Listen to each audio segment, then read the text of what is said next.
My name is Captain Thora James, though most people, including my own family, only know me as the civilian analyst from Raleigh. In 2 days, I will attend my brother-in-law's promotion ceremony at Fort Liberty, a ceremony my own sister just told me I was not invited to, as my presence would be bad for their image. What she doesn't know, what none of them have ever bothered to learn, is that I won't be attending as her embarrassing older sister. I will be attending as a guest of honor, personally invited by the four-star general presiding over the event. They wanted me to be invisible. They are about to discover just how visible I can be. Have you ever felt that sting of being deliberately left out by your own family? If you know what that's like, comment 1 below and like this story. Because what I did next wasn't just for me, it was for everyone who's ever been told they don't belong. It all began less than an hour ago, in what felt like a different lifetime. A rare moment of earned peace. My life in Raleigh is a fortress of quiet discipline. By day, I'm a senior strategic analyst for a private security firm, a world of encrypted data and classified briefings. My office is a reflection of my mind, a minimalist space of glass and brushed steel, 20 floors above the city, where my worth is measured in observable facts and tangible results, not in the volatile market of familial opinion. It is my sanctuary. The late afternoon sun was slanting across my desk, illuminating the glow of a single email on my monitor. The subject line was clean and direct. Official commendation. My heart gave a steady, quiet beat as I read the text for what must have been the 5th time. The words were from a 4-star general at the Pentagon, a man whose name commands respect in rooms I have only read about. For 3 months, my work, my silent, unseen, thankless work, had been the analytical spine of an operation that kept his people safe. He called my intelligence report exemplary and decisive. A small private smile touched my lips, one that never reached my eyes in family photos. This was real. This was the unvarnished proof of hundreds of hours spent connecting dots that others saw as empty space. In the sterile quiet of my office, I felt a profound sense of recognition. I felt seen. I took a sip of my black coffee, the bitter heat a familiar anchor, the taste of a day's work well and truly done. It was in that precise moment of fragile contentment that my phone vibrated on the desk. The screen lit up with a name that could still, after all these years, send a jolt of foolish hope through me. Serafina. My little sister. For a second, I let myself believe she was calling to share in the excitement for her husband Declan's promotion. He was making lieutenant colonel, a massive achievement, and my pride for him was genuine. I answered, my voice warmer than it had been all day. Hey, Sarah, just thinking about you guys, getting ready for the big day? Her voice dripped through the speaker, as sweet and cloying as honey. It was the voice she used right before she asked for something, or took something away. Thora, hi. So glad I caught you. Listen, I'm calling about the promotion. She deployed a practiced pause, a little theatrical beat of hesitation. Declan and I have been talking, and we've decided to make it a more intimate affair. You know, just for people within the military community. It's an image thing. You get it. The air in my office turned sharp and cold. Each word was a tiny, poisoned dart delivered with a smile. My mind raced, trying to find a loophole, an excuse, any reason other than the one staring me in the face. But I'm family, I said, the words feeling weak and pathetic even to my own ears. Serafina laughed. It was a light, tinkling sound that had always grated on my nerves, the sound of effortless dismissal. Oh, sweetie, of course you are. But this isn't about family. This is business. This is about Declan's career. It's about being with people who understand. She hit the word understand with a delicate surgical precision, and with it she sliced me out of the picture. On one side of the line, the world of uniforms and rank, the world of consequence she wore like a borrowed gown. On the other, me, the civilian, the outsider, the sister who, despite everything, just didn't get it. A few more hollow pleasantries, and she was gone. I sat in absolute stillness, the phone in my hand now an inert, cold weight. My sanctuary, my pristine office suddenly felt like an interrogation room. The brilliant Raleigh skyline outside my window seemed to mock me, a world of motion and purpose I was no longer a part of. My own world had just collapsed into the hollow ache in my sternum. My gaze drifted back to the monitor. The general's praise, exemplary and decisive, shimmered on the screen like a mirage. What was a commendation from the Pentagon against a condemnation from my own blood? The deepest pain wasn't about missing a party. It was about receiving the official, verbal notification of a verdict I'd felt my entire life. You are not one of us. You do not belong. There were no tears. Crying was a surrender, and I had surrendered enough for one lifetime. My training, my discipline, the very things they dismissed, kicked in. I rose from my chair, my movements fluid and controlled. I walked to the small kitchenette, my heels clicking softly on the floor. I poured a glass of ice, cold water from the cooler, and drank it down in one long, deliberate swallow. The shock of the cold was clarifying, washing away the fog of hurt. When I walked back to my desk, my reflection in the dark glass of the window showed a different woman. The wounded older sister had retreated. The intelligence officer was now in command. A target had been identified. A strategy was required. I opened the general's email one last time. I wasn't reading it for comfort anymore. I was reading it as a tactical brief. I noted his title, his office, the formal, respectful language he had used when he'd invited me personally just yesterday. My fingers, now steady and sure, moved to the keyboard. The sharp, rhythmic clicks were the only sound in the room. General Morrison, thank you for the invitation. I would be honored to attend and celebrate Lieutenant Colonel Thorne's promotion. Respectfully, Captain Thora James, U.S. Army Reserve. I hit send. The click of the mouse was barely audible, but it landed with the force of a gavel. This wasn't a petulant act of revenge. This was a calculated strategic maneuver. This was a silent declaration of war, not to destroy them, but to reclaim the one piece of territory they had tried to take from me for good: my own self-worth. The single word, sent, confirmed my action on the screen. The adrenaline from hitting that button began to fade, replaced by the heavy silence of my office. The decision was made. The die was cast. Now, there was nothing left to do but go home.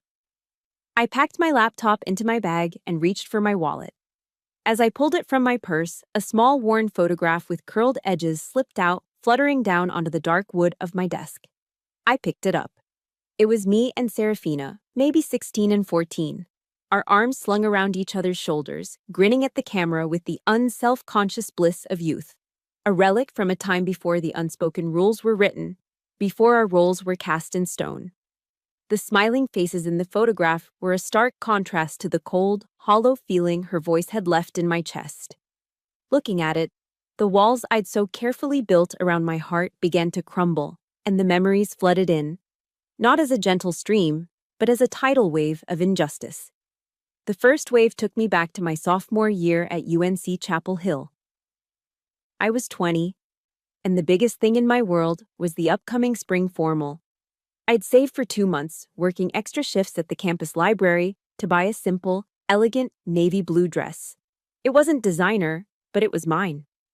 A week before the dance, Serafina called me, sobbing hysterically. She was in some kind of trouble, she said. A critical school expense she couldn't tell mom and dad about. She needed money, and she needed it now.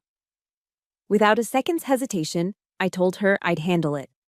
I sold my ticket to the formal to a girl in my dorm, returned the dress, and picked up a grueling double-shift bartending at a sticky-floored dive bar just off Franklin Street. I spent that Saturday night, the night of the dance, wiping down counters that smelled of stale beer and regret, and wired every single dollar to her account. 2 days later, my heart sank as I scrolled through Facebook. There was Serafina, beaming in a photo album from a party. She was wearing a stunning, obviously expensive designer dress, one that cost at least 3 times what I had sent her. Her caption read, "Feeling like a princess." I stared at the screen, the feeling of her betrayal like a physical hand squeezing the air from my lungs. My sacrifice hadn't been for an emergency, it had been for a status symbol. I was not her sister, I was her secret ATM. That wasn't the first lesson, just the most expensive. The pattern had been set years earlier. When I was 17, I got into a minor fender bender in my dad's old Ford Taurus on the way home from my part-time job at the grocery store. No one was hurt, but there was a dent in the bumper. For a week, I was lectured relentlessly about responsibility, about how lucky I was that I didn't hurt anyone. I spent the entire summer working to pay for the repairs. I was held accountable. 2 years later, Serafina, then a freshman in college, called me at 2 in the morning, drunk and giggling, needing a ride home from a party she wasn't supposed to be at. I got out of bed, drove 45 minutes across town in the dead of night, and brought her home safely. When I told our parents the next morning, expecting them to be angry at her recklessness, my mother just sighed with relief. "Thank God she was smart enough to call you," she said. My father nodded in agreement. It's good she has a reliable sister. My safety had been an expectation. Her irresponsibility was reframed as wisdom. The double standard was a chasm I could never cross. The truth that I was only valued for my utility was carved deepest one miserable winter when I came down with a vicious case of pneumonia. I was living in my first off-campus apartment, and for days I was too weak to even get out of bed. My body aching with a fever that wouldn't break and a cough that felt like it was tearing my lungs apart. I finally called my mother, my voice a ragged whisper. "I'm really sick, Mom." Her reply was distracted, distant. "Oh, honey, drink plenty of water and get some rest," she said, her voice already turning away from the phone. "I have to go. Serafina needs me to help her pick out new curtains for her apartment." And then she hung up. An entire week went by. Not a single call or text from my sister. Not another word from my mother. The only person who checked on me was the elderly woman from down the hall, Mrs. Gable, who I'd only ever shared polite elevator greetings with. She knocked on my door with a container of homemade chicken noodle soup, her eyes full of a concern I was starving for. In that moment, as I held the warm container in my trembling hands, I understood a devastating truth. A near stranger cared more about my well-being than my own family did. I was invisible when I was in need. But the final exhibit, the one that sealed the verdict, came when Serafina and Declan decided to buy their first house. They were young, and with Declan's junior officer salary, they couldn't get approved for the mortgage on their own. Serafina came to me, her eyes filled with strategic tears, begging me to co-sign the loan. "Just for a year, Thora, I swear," she'd pleaded. "Just until Declan's finances are more stable." Against my better judgment, fueled by a lifetime of conditioning to be the dependable one, I agreed. I put my perfect credit score, my financial identity that I had painstakingly built, on the line for them. 3 years passed. They never refinanced. The topic was never brought up. Then, at a family Christmas party, Declan, a few beers in, slung his arm around my shoulder and said loudly enough for everyone to hear, "Good to have a safety net, right, Thora?" The room filled with chuckles. My parents, my aunts, my uncles, they all smiled. And I just stood there, feeling my face burn with humiliation, realizing I wasn't a sister. I wasn't even a person. I was a tool, a signature on a form, a financial backstop they could publicly joke about. I looked down at the photograph in my hand, at the two smiling girls who knew nothing of this future. The injustice of it all, the sheer weight of a lifetime of being taken for granted, settled in my bones. I didn't rip the photo. I didn't throw it away. With a newfound cold clarity, I slid it back into its slot in my wallet, the smooth plastic a barrier between the past and the present. I was done being their safety net. It was time to pull myself up by my own bootstraps, the ones I had been wearing all along. Sliding that old photograph back into my wallet wasn't just a simple action. It was a vow. A silent oath made in the cold quiet of my office that I would no longer walk the path they had laid out for me. From that moment on, I would forge my own, no matter how lonely it was. And it began with a single, liberating decision. After graduation, I was not going home. I stayed in Raleigh, renting a small studio apartment with peeling paint and a window that overlooked a brick wall. It wasn't much, but it was mine. My life became a study in self-reliance, built on a foundation of Kraft mac and cheese and walking shoes I bought on clearance at Walmart. The first paycheck from my entry-level data entry job felt more valuable than any check I'd ever received for my birthday. It was proof of my independence, a tangible piece of my new life. I didn't go out much. I didn't party. I worked. On weekends, I took a part-time job at the local Barnes & Noble, not just for the extra cash, but for the quiet refuge it offered. Surrounded by books, by a million other worlds, my own small one felt a little less lonely. I learned how to budget on a spreadsheet, how to make small investments, and how to pay every single one of my bills on time, every time. A quiet pride began to grow in me, a feeling that was wholly mine, unattached to anyone else's approval. But independence can be a heavy burden. There were nights the silence in my apartment was so loud it felt like a physical pressure. One such evening, scrolling aimlessly through YouTube on my laptop, I stumbled upon a TED Talk by a woman named Brené Brown. The title was The Power of Vulnerability. I clicked on it, expecting some self-help platitudes. Instead, I was transfixed. She spoke about shame, about fear, about the courage it takes to be imperfect. I listened to it again, and then a third time. For the first time in my life, someone was giving me the language for my own experience. She was telling me that my feelings of loneliness, of being broken and unworthy, were not a personal failing, but a fundamental part of the human experience. I devoured her books, starting with Daring Greatly. It was like finding a map to my own heart. I began to understand that my lifelong silence wasn't weakness or submission.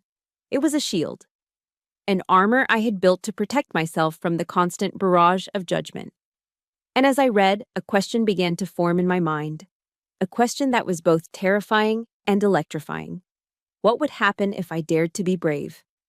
What would happen if I stopped trying to be invisible and started trying to be seen on my own terms? That question led me to the most unexpected place, a U.S. Army Reserve recruiting center. The idea took root from a deep-seated exhaustion with the world of shifting loyalties and emotional favoritism I had grown up in. I craved a system based on merit. I wanted a place where your value was measured by objective standards, where rank and respect were earned, not inherited or borrowed. I thought of my grandfather, a quiet, stoic veteran of the Korean War, and the sense of calm, unshakable dignity he carried. I wanted a piece of that. I walked into the recruiting office, nervous and unsure, and spoke to a recruiter who looked me in the eye and listened, truly listened, to my reasons. He didn't sell me a dream. He presented me with a challenge. In the Army, he explained, what you do matters more than who you know. I felt a connection, a sense of rightness. This was it. This was a place where my resilience, my quiet perseverance, would be considered an asset, not something to be taken for granted. Officer candidate school was the hardest thing I'd ever done, physically and mentally. But it was also the fairest. And it was there I met Sergeant First Class Miller, a man everyone just called Chief. He was a 20-year veteran with a face like a roadmap of every desert he'd ever served in and eyes that could see right through your excuses. He was the toughest instructor we had, demanding a level of precision and discipline that broke many of the other candidates. But he was also ruthlessly fair. He saw everything. He never gave empty praise, so most of us were terrified of him. He saw my quiet intelligence, my refusal to complain, my relentless, methodical way of tackling every problem. One sweltering afternoon, after a grueling land navigation exercise that had left most of us exhausted and covered in mud, he pulled me aside. I braced myself for a critique. "James," he said, his voice a low gravel. I stood at attention. "Yes, Chief." He just looked at me for a long moment. "You don't whine," he stated, as if it were a tactical observation. "You just do the work. The Army needs more people like you." He turned and walked away before I could even respond. But those few words, spoken by a man who owed me nothing, who judged me solely on my performance, landed with more weight than every hollow compliment my family had ever given me. It wasn't praise, it was recognition. And in that moment, I knew I had finally found a place where I might, just might, belong. It was a belonging I had to build for myself, one exhausting, honorable step at a time, on a road I walked alone. The validation from Chief Miller was like water in a desert, stark, vital, and exactly what I needed to survive in that world. But I soon learned that there was another kind of nourishment, a warmth I didn't even know I was starving for until I found it. It began, as so many good things do, in a local coffee shop with worn wooden floors and the rich smell of roasted beans. I was tucked into a corner armchair, lost in a dense book on military strategy, when a man's voice gently broke my concentration. That looks like some heavy reading for a Saturday. I looked up to see a man with kind eyes and a friendly, unassuming smile. He introduced himself as Ben, a civil engineer who worked downtown. He wasn't intimidated by the complexity of my book. He was genuinely curious. Our conversation flowed with an ease that felt entirely new to me. He asked real questions about my work, not out of a morbid curiosity about warfare, but because he seemed to truly want to understand the world I inhabited. Ben was the complete opposite of Declan's loud, look-at-me brand of charisma. He had a quiet, steady presence that felt like bedrock. He listened more than he spoke, and when he did speak, his words were thoughtful and sincere. He never tried to fix me or offer unsolicited advice about my family, even as I slowly, cautiously, began to share pieces of my story. He simply sat with me, offering the rare and precious gift of his quiet, unwavering presence. With Ben, for the first time, I didn't feel like a project to be managed or a resource to be tapped. I just felt like me. A few months into our relationship, the true depth of his kindness revealed itself. I was returning to my apartment late one Sunday evening, completely drained. It had been a grueling weekend of field training exercises with my reserve unit, 2 days of mud, exhaustion, and simulated high-stress scenarios. All I wanted was a bowl of cereal and the oblivion of sleep.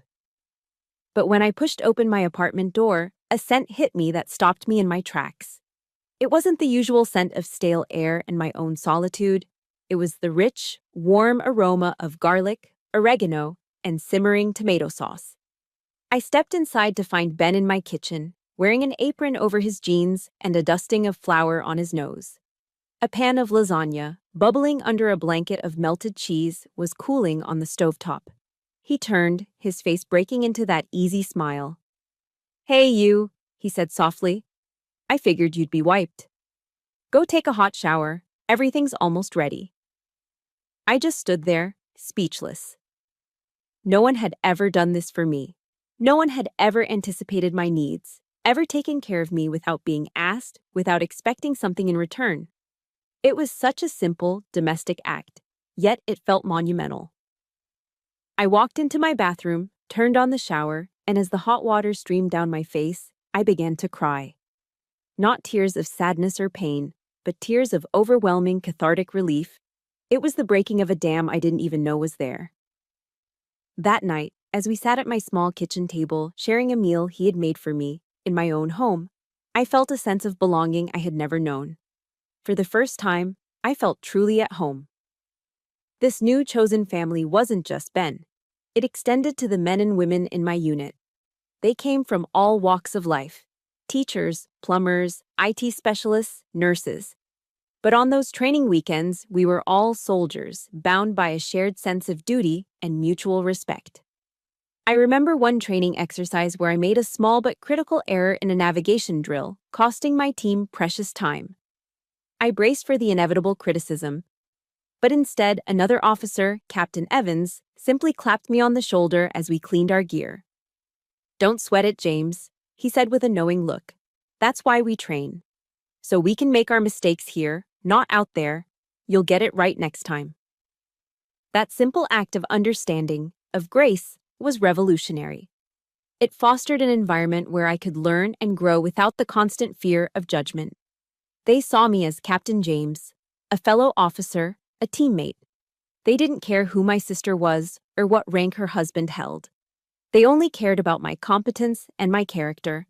I was part of a team, judged by my actions, not by my connections. And through it all, there was Chief Miller. After he retired, he became a kind of mentor, a surrogate father figure. We'd meet for coffee once a month at an old-school diner with cracked vinyl booths and waitresses who called everyone Hun. He would listen, his coffee growing cold, as I haltingly spoke of the latest drama with my family. He never judged or told me what to do, just listened with a profound, empathetic silence. One day, after I recounted a particularly absurd request from Serafina, he stirred his coffee for a long time before speaking. "Captain," he said, his voice low and steady, "you can't pour from an empty cup. Don't let them drain you dry. Your first duty, before your country, before your unit, is to yourself." His words landed with the force of a revelation. They weren't just words, they were permission. Permission to protect myself. Permission to build boundaries. He gave me a new perspective, one I'd learned from Oprah's talks on gratitude but had never fully applied to my own life. That night, for the first time, I started a new practice. Before bed, I wrote down 3 things I was grateful for. A man who cooks me lasagna. A team that has my back. A mentor who tells me the truth. That simple advice from Chief Miller planted a seed in my mind. Setting boundaries wasn't selfish. It was a necessary act of self-preservation, a lesson I would soon need more than ever. Chief Miller's advice about not pouring from an empty cup became my mantra. I carried it with me, a shield for the new, fragile boundaries I was trying to build around my life. For months, there was a peaceful, uninterrupted quiet on the family front. A part of me, the foolish, hopeful part, began to wonder if something had finally changed. But the past has a way of casting a long shadow, and I should have known the peace was only temporary. The call came on a Tuesday afternoon, after nearly 4 months of silence. The name, Serafina, lit up my phone, and my stomach immediately tightened. Her voice, when I answered, was unnaturally cheerful, as if we had spoken just yesterday. There were no questions about how I was or what was new in my life. She launched directly into her purpose. "Hey, sweetie, I have the most amazing favor to ask," she began, her voice bubbling with manufactured excitement. "Declan and I are just dying for a romantic getaway, and we found the perfect little cabin in Asheville for this weekend. I was wondering if you could possibly watch the kids for us." The request hung in the air, so casual, so breathtaking in its entitlement. I was not a sister being asked for a favor. I was a free, on-call babysitting service being activated. The years of progress I thought I'd made, the strength I'd built with Ben and my unit, all of it seemed to waver. The old Thora, the one conditioned to say yes, to please, to be the reliable one, rose up inside me. A painful, familiar war began in my chest. A part of me still craved her approval, still wanted to believe that this one small act of service might earn me a crumb of affection. I hesitated, the silence stretching on for a beat too long. But then, another voice cut through the noise, the low, gravelly voice of Chief Miller. "You can't pour from an empty cup." Ben's steady, supportive gaze came to mind. I took a slow, deep breath, anchoring myself in the new life I had built. "I'm sorry, Sarah," I said, my voice calmer than I felt. "I can't. I'm busy this weekend." The line went dead quiet. The cheerful warmth in her voice vanished, replaced by an icy chill. "Busy?" she asked, the single word dripping with disbelief and contempt. "Busy with what?" The unspoken accusation was clear. What could I possibly have in my little civilian life that was more important than her needs? The question was designed to make me feel small, to make me justify my existence. I refused to take the bait. "I just have plans," I repeated, my tone firm. "Fine," she snapped, and the line went dead. She didn't just hang up, she slammed the phone down in my ear. A wave of guilt washed over me, a reflex ingrained over 36 years. But this time, something else was there too. A small, defiant spark of pride.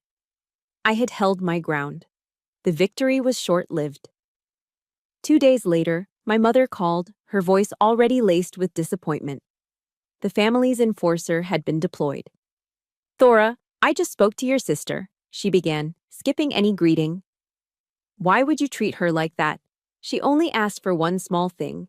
Family is supposed to help each other." She never asked for my side of the story. She never considered I might have a legitimate reason. In her eyes, the roles were fixed. Serafina was the one who needed, and I was the one who provided. My own life, my own plans were irrelevant. The familiar, suffocating feeling of injustice rose in my throat. "Mom," I said, my voice level but tight, "I have a life of my own. I am not Serafina's backup plan." There was a long-suffering sigh on the other end of the line. "You always have to be so difficult, Thora." She then seamlessly changed the subject to some meaningless neighborhood gossip, the issue dismissed, the blame squarely laid at my feet. I had not only failed my sister, I'd failed in my fundamental role within the family. The final escalation came a few weeks later, at a birthday party for one of our cousins. The house was loud, filled with relatives I saw only a few times a year.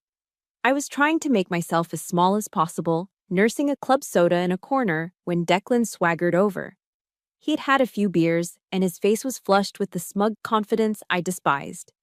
He leaned in, speaking just loud enough for the circle of aunts and uncles around us to hear. "So, Thora," he said with a smirk, "how's that little desk jockey analyst job of yours? Must be real exciting, sitting in the air conditioning all day while the rest of us do the real work." He laughed, a loud braying sound. Serafina stood beside him, a pale, weak smile on her face. She said nothing. She did nothing. She just watched as her husband publicly belittled me, reducing my career, my intellect, my entire life, to a punchline. The air grew thick with awkward silence. Every eye was on me, waiting for my reaction. Have you ever been in a situation like that, where someone in your family publicly puts you down, and the people who should defend you just stand by and watch? If you know that feeling of being completely alone in a crowded room, comment "yes" below. It's a pain that cuts deeper than any insult. I didn't give them the satisfaction of a response. I didn't cry or yell or defend myself. I simply met his gaze, my expression a blank mask. But behind the mask, inside the fortress of my mind, something shifted. The familiar hurt, the endless frustration. It all began to cool, to harden, crystallizing into something new. It was a cold, quiet fury, as sharp and as clear as ice, and in that moment, I knew that something had to break. I drove home from my cousin's birthday party in a state of controlled fury. The sound of Declan's mocking laughter and the image of my sister's complicit smile were burned onto the back of my eyelids. Every red light, every stop sign felt like a personal affront, a barrier holding me back when all I wanted to do was flee. The cold anger that had ignited in me at the party didn't dissipate. It consolidated, hardening from a raging fire into a solid, heavy block of ice in my gut. When I finally got back to my apartment, I tossed my keys on the counter with more force than necessary. As my laptop booted up, my eyes fell on an unread email. The sender was Serafina. My first thought, a naive flicker of hope, was that it might be an apology, a half-hearted attempt to smooth things over after Declan's public humiliation of me. It wasn't. The email contained no text, only a single hyperlink. The title of the article it led to was "A Civilian's Guide to Communicating with Military Families." Below it, she had typed a short, condescending note. "Maybe you should read this." I stared at the screen, my blood running cold. This wasn't just an insult. This was a calculated act of psychological warfare. After her husband had publicly belittled my civilian career, she was now sending me a patronizing article suggesting I was the one who didn't know how to communicate. It was an act of such breathtaking arrogance, such utter dismissal of my feelings, that it transcended anger. It settled into a terrifying calm. The kind of calm that comes when all hope is extinguished. I had given them so many chances to see me, to respect me. I had believed, foolishly, that one day they would change. A quote from Maya Angelou, one my grandmother used to repeat, echoed in my mind. "When someone shows you who they are, believe them the first time." I had given Serafina 100 first times. I was done. 3 days later, an official embossed invitation arrived in my mail. It was from General Morrison's office at the Pentagon, formally inviting me to attend the promotion ceremony for Lieutenant Colonel Declan Thorne. A tiny, treacherous spark of hope ignited within me. This was different. This wasn't a pity invite from family. This was an official recognition from the highest levels. Maybe this could be the bridge. Maybe this was the opportunity for everything to change. That evening, my phone rang. It was Serafina. My heart hammered against my ribs. And then she spoke, and the final fragile thread of hope snapped.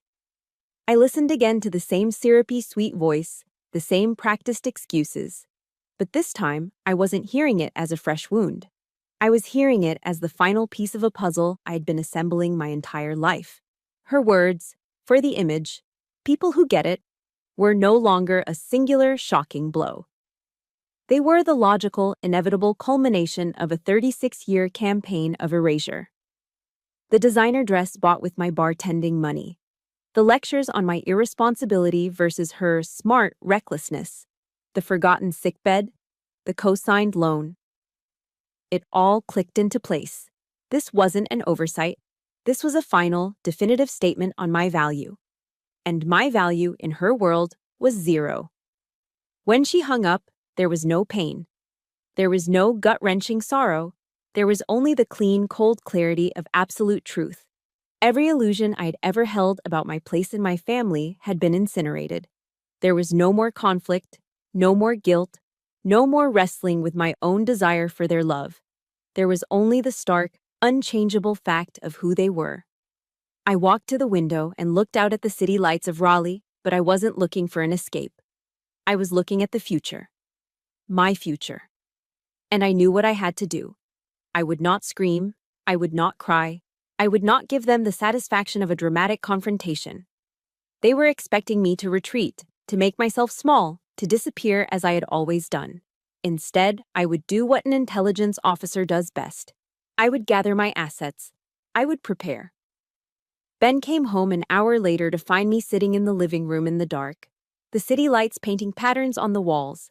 He didn't need to ask what was wrong. He'd seen the aftermath of these emotional detonations before. He just came and sat beside me on the couch, his presence a warm, solid anchor in my silent storm. He placed his hand on my shoulder, a simple gesture of support that said everything words couldn't. I turned to look at him, my eyes having adjusted to the dim light. I saw my own strength reflected in his steady gaze, and for the first time, I gave voice to the decision that had solidified in my soul. "It's over, Ben," I said. My voice didn't shake. It was calm, measured, and absolute. I'm done being silent. I'm done making myself small to make them comfortable. I took a breath, the words tasting like freedom. I'm going to that ceremony, and I'm wearing my uniform. It wasn't a threat. It wasn't a cry for help. It was a promise I was finally making to myself. The morning after my promise to Ben, the anger had cooled into something far more potent: purpose. My small apartment was no longer just a home. It became a forward operating base. The objective was clear. This wasn't about launching a messy, emotional attack. This was about executing a quiet, precise operation to reclaim my own dignity. And every operation begins with preparation. I walked to my closet and unzipped the heavy plastic garment bag in the very back. Inside, immaculate and waiting, was my Army service uniform, the ASU. I laid the deep blue jacket carefully on my bed. This wasn't just clothing, it was my other skin, a testament to a part of my life I'd kept separate from my family for a reason. I began a meticulous inspection, my fingers tracing each element with the care of a surgeon preparing his instruments. The colorful stack of ribbons on the left breast, each one representing a quiet achievement they knew nothing about. The gleaming brass U.S. insignia on the lapels. The sharp silver bars of my captain's rank on each shoulder epaulette. And finally, the simple, black plastic nameplate, James. Everything had to be perfect. Every detail had to be in its proper place, a silent rebuttal to their narrative of me as the insignificant civilian sister. This was more than just getting dressed, it was a ritual. It was me, deliberately and consciously, putting on my strength.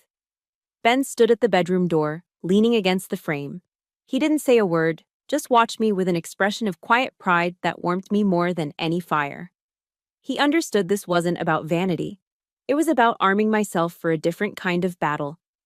When I began laying out my polishing kit for my low quarters, he simply asked, "Need a hand with those shoes?" That simple offer, that quiet act of solidarity, meant more than 1,000 speeches of encouragement. As I was aligning the ribbons on my uniform, my phone rang.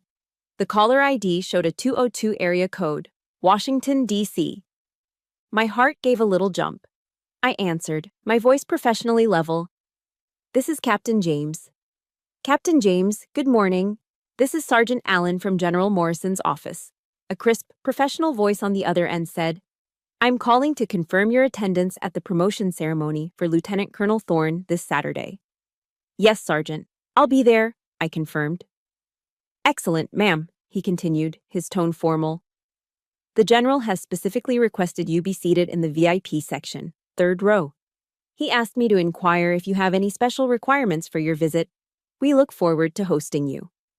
I nearly dropped the phone. A designated seat in the VIP section. This wasn't just a courtesy invitation I had received. I was an expected, honored guest. The knowledge settled over me, a reinforcing wave of validation. It solidified my resolve. I wasn't going there to crash a party or to cause a scene. I was going because I had earned my place in that room. I belonged. With my uniform ready, I moved to the next phase of preparation, intelligence gathering. I sat at my desk, my analyst mind taking over. I wasn't digging for dirt or planning a smear campaign. I was simply reviewing the facts, building a case file in my own mind to steel myself against any last-minute flicker of doubt or guilt. Know your enemy and know yourself, as Sun Tzu wrote. I needed to be reminded of the truth. I scrolled through old text messages, reread old emails, and revisited the long-forgotten promises in my memory. The evidence was overwhelming, a clear and undeniable pattern of exploitation. Then, I did something I hadn't done in months. I looked at Serafina's Facebook page. It was a masterfully curated museum of the perfect military wife's life. Photos of her and Declan at formal balls, their smiles perfectly polished. Posts about the sacrifices and honor of military families. Pictures of her children in patriotic-themed outfits. And in this entire digital shrine to a life of service, I was completely, utterly absent. It was as if I didn't exist. Every boastful post, every picture of their glittering, rank-obsessed world only served to highlight the power of my own quiet, substantive reality. They were broadcasting an image. I was living a life.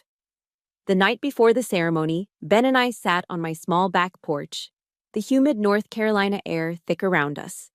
We sipped sweet iced tea from tall glasses, the condensation dripping onto the wooden railing. The silence was comfortable, but I knew he had questions. Finally, he asked it. "How are you really feeling about tomorrow?" I looked out at the darkening sky, thinking about it for a long moment. "I'm not angry anymore, Ben," I said, and I was surprised to find it was true. "Honestly, I just feel sad for her, for both of them. She's built this entire castle on someone else's rank, and she's about to find out it's made of sand." I turned to look at him, my voice clear and steady.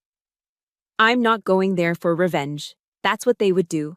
I'm going there to close a chapter, to end an old story so I can finally start writing a new one. My own story." The clarity I felt was absolute. The pain was still there, a faint, phantom ache, but it no longer had power over me. I was no longer a victim reacting to their cruelty. I was a strategist, an officer, a woman in full control of her next move. The drive to Fort Liberty was calm. The storm inside me had passed, leaving behind a cold, clear certainty. As I approached the main gate, I slowed the car and handed my military ID to the young soldier on duty. He took it, scanned it, and his posture immediately sharpened. He looked from the ID to me, his eyes registering the captain's bars on my uniform. He handed it back with a crisp salute. "Welcome to Fort Liberty, ma'am," he said, his voice respectful. "Thank you, Corporal," I replied and drove through. It was the first time I had ever entered this base as an officer in my own right, not as Serafina's sister or Declan's sister-in-law. I was not a visitor. I was part of the institution. I found a parking spot and walked toward Patton Hall. The building was impressive, a stately brick structure exuding history and authority. Inside, the auditorium was filled with the low hum of conversation. Flags lined the stage: the American flag, the Army flag, the colors of the 82nd Airborne Division. Portraits of legendary generals stared down from the walls, their gazes stern and unwavering. It was a room built for ceremony, a room steeped in tradition and power. An usher glanced at my invitation and led me to my seat. Third row, center aisle. A prime position.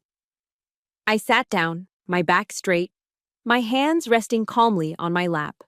I was an island of stillness in a sea of mingling uniforms and rustling formal wear. I watched the room, my analyst's mind quietly observing, cataloging. Then they made their entrance.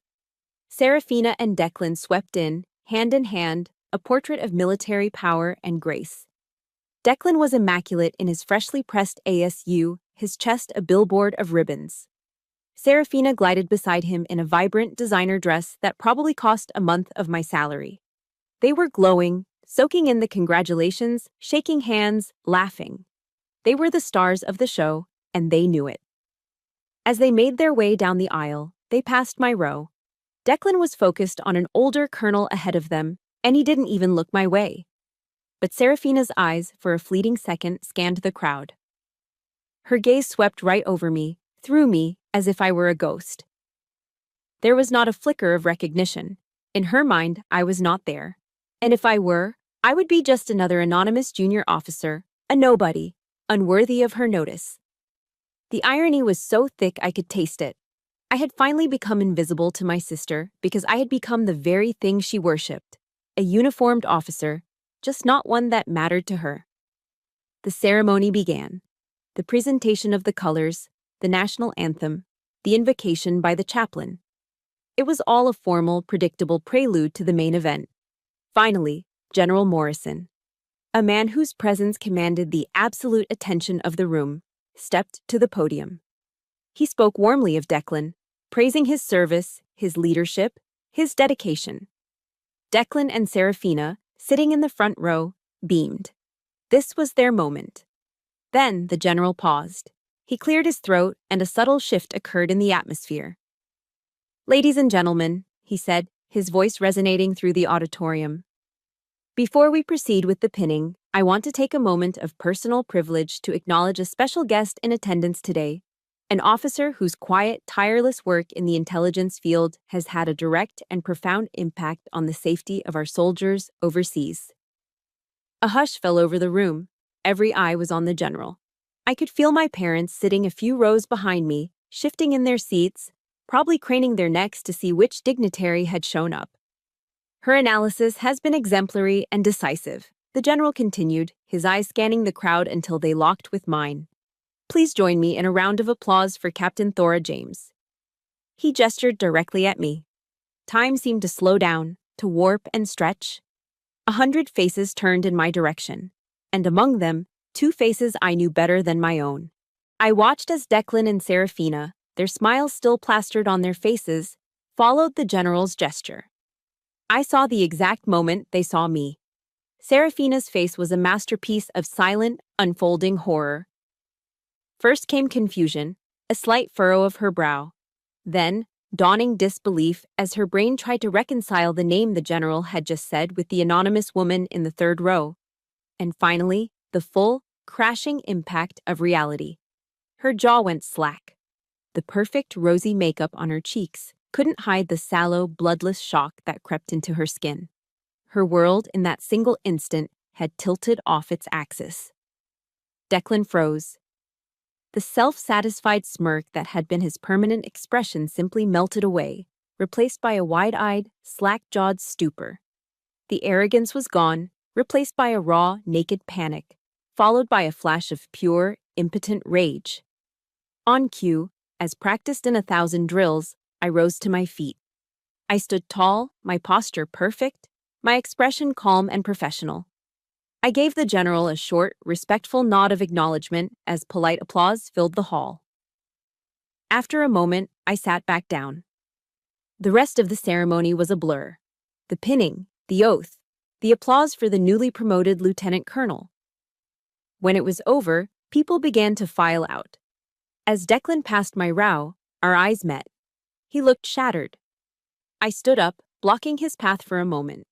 I looked him directly in the eye, my voice clear and steady, loud enough only for him and the shell-shocked woman beside him to hear. "Congratulations, Lieutenant Colonel," I said. The words were simple, they were polite.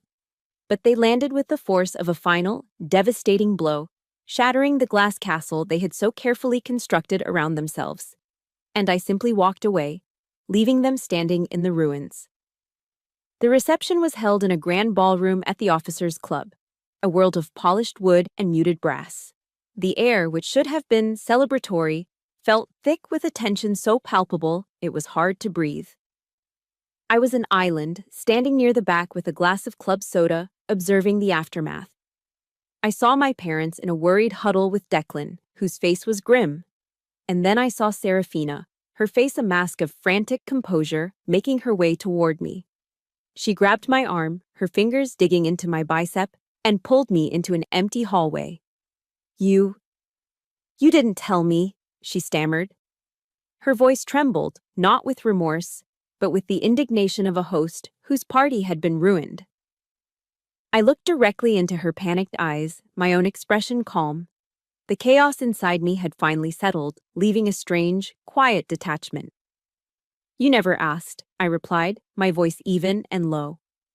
It wasn't an attack. It was a simple statement of fact. The truth seemed to stun her more than any accusation could have. It laid the blame exactly where it belonged, on her own self-absorption, her complete lack of curiosity about any life but her own. She began to sputter, a torrent of excuses pouring out. "I didn't know. I just thought you did something in an office. How was I supposed to know you were a captain?" The word sounded foreign on her lips, as if describing a mythical creature. I didn't engage. I didn't argue. There was no point. I simply let her words hang in the air, their emptiness echoing in the silent hallway. My battle was over. I had won, not by fighting back, but by simply being myself. "Enjoy the rest of your evening, Serafina," I said softly, extracting my arm from her grip. I turned and walked back into the ballroom, leaving her standing alone in the wreckage of her own making. I left the party shortly after, without saying goodbye to anyone else. The drive back to Raleigh on I-40 was quiet. My mind was a strange mix of deep, bone-weary exhaustion and a profound stillness. Halfway home, my phone buzzed, my mother's name lighting up the screen. I knew what this was. I pulled the car over onto the dark, gravelly shoulder of the highway, the red glow of my taillights pulsing in the darkness. I took a steadying breath and answered. "Thora, what on earth was that?" My mother's voice was sharp, accusatory. There were no congratulations, only condemnation for the shame I had apparently caused. "How could you embarrass your sister like that? In front of all those important people? Do you have any idea how upset she is?" For my entire life, I had absorbed these one-sided accusations in silence. Not anymore. The boundary had to be drawn, here and now. "I didn't embarrass her, Mom," I said, my voice as steady as the rumble of the passing trucks. "I simply existed. The problem is that my existence, my real life, embarrasses her, and both of you." I took a breath, the words tasting of rust and freedom. "Have let that happen for 36 years. There was a stunned silence. Before she could formulate a response, another defense of Serafina, another dismissal of me, I pressed the red icon on my screen. I had hung up on my own parents for the first time in my life. The line was cut. When I finally walked into my apartment, the triumphant adrenaline I expected was gone, replaced by a hollowed-out, drained sensation. The victory felt strangely empty.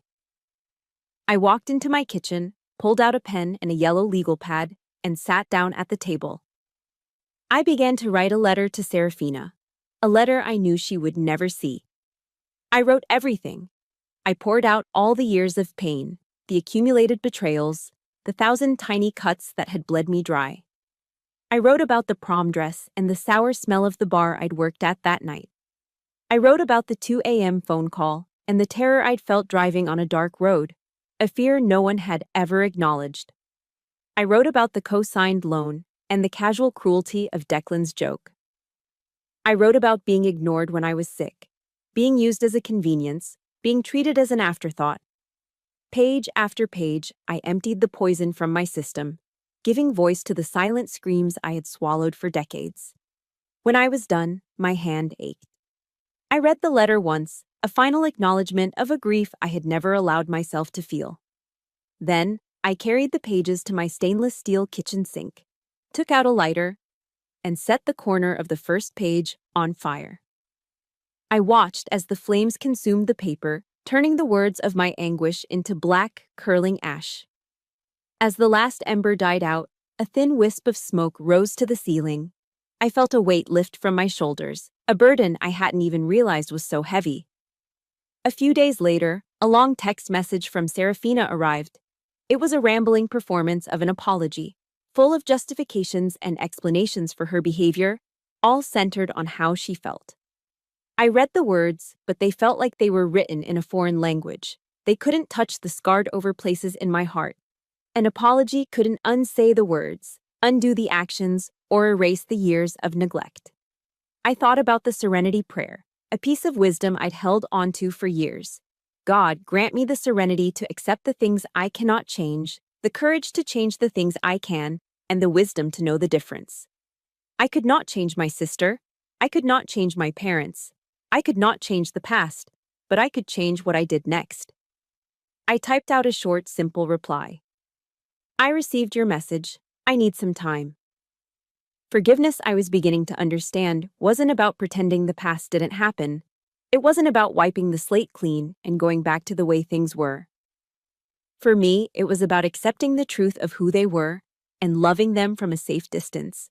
And most importantly, it was about forgiving myself for taking so long to believe that I deserved better. A year has passed since the ceremony, a year of quiet, steady, intentional healing. The world didn't stop turning, but mine was recalibrated onto a new, truer axis. On a warm Sunday afternoon, Ben and I are walking hand in hand through Pullen Park in Raleigh, watching families laugh and children chase ducks by the lake. Our relationship, once a source of surprising comfort, has deepened into a partnership of profound, unspoken understanding. He was there for the storm, and now he is here for the calm. There have been other changes, quiet victories that I celebrate not with fanfare, but with a deep, internal sense of peace. A few months ago, a promotion list was released. I was on it. There was no grand announcement. I simply went home, took the silver bars of a captain off my uniform's shoulders, and carefully pinned on the gold oak leaves of a major. A new rank, earned in silence, for me and me alone. My relationship with my family has been recalibrated too. The phone calls are infrequent now, the conversations brief and carefully measured. The old dynamics are gone. I am no longer their safety net, their emergency contact, their emotional regulator. Serafina has had to learn to solve her own problems, to navigate the world without the invisible support system she always took for granted. There is a distance between us, a vast one, but it is a healthy distance. A necessary one. It is the space I need to breathe. My true legacy, I've discovered, isn't in my own healing, but in what I can offer to others. I've started mentoring a young first lieutenant in my unit, a sharp, promising officer named Diaz. She reminds me of a younger version of myself, brilliant, dedicated, but struggling under the weight of her family's judgment. They don't understand her career, her ambition, her choice to serve. We met for coffee last week, and she confessed her frustrations, her voice laced with the familiar pain of not being seen by the people who matter most. I didn't give her platitudes. I shared a piece of my own story. Never shrink yourself to make other people feel comfortable, I told her, looking her directly in the eye. Your job is not to fit into their world. Your job is to build your own. Your value doesn't fluctuate just because someone else is incapable of seeing it. I watched as something clicked behind her eyes, a spark of recognition, of permission. I saw her sit up a little straighter, a newfound confidence settling in her shoulders. In that moment, sharing the hard-won wisdom of my own scars, I felt a sense of fulfillment more profound than any commendation or promotion. This was the work that mattered. This was the heritage I wanted to leave behind. Not one of rank, but one of resilience. This afternoon, as I'm sitting alone on my back porch reading a novel, my phone rings. It's Serafina. My body has no reaction, no tightening in my gut, no spike in my pulse. I answer calmly. Hey, she says, her voice quiet, hesitant. Hey, Sarah. There's a pause. I was just calling to see how you are, she says. The question is so simple, so normal, yet it's one that has taken us a lifetime to reach. A question with no hidden agenda, no request attached. Just a question. I'm good, I reply, and the words are the truest I've ever spoken. I'm really good. The conversation is short, a little awkward, but it's real. We talk about the weather. She mentions the kids. I listen. When we hang up, I don't feel a sense of obligation or a lingering weight of resentment. I just feel peace. I have found my own justice. It wasn't loud or dramatic. It was the quiet, internal victory of self-worth. I put my phone down and look out as the sun begins to set, painting the North Carolina sky in shades of orange and purple. The storms have passed. The battles have been fought. I've learned that true strength isn't about never falling. It's about how you rise with your dignity intact. It isn't about having no scars. It's about understanding that your scars are proof of the wars you have survived. They are a map of where you have been, but they no longer dictate where you are going. I am no longer a secondary character in anyone else's story. I am not defined by their expectations or their dismissals. I am Major Thora James. And I am, at long last, finally free. My story is finished, but maybe yours is just beginning. To everyone who has ever felt unseen, who has fought silent battles for your own self-worth, know this: you are not alone. Your value is not determined by the opinions of others. It is forged in your own resilience. Thank you for listening to my journey. If it resonated with you, please subscribe to Chosen Revenge for more stories that empower and inspire. You deserve to be heard. You deserve to be seen.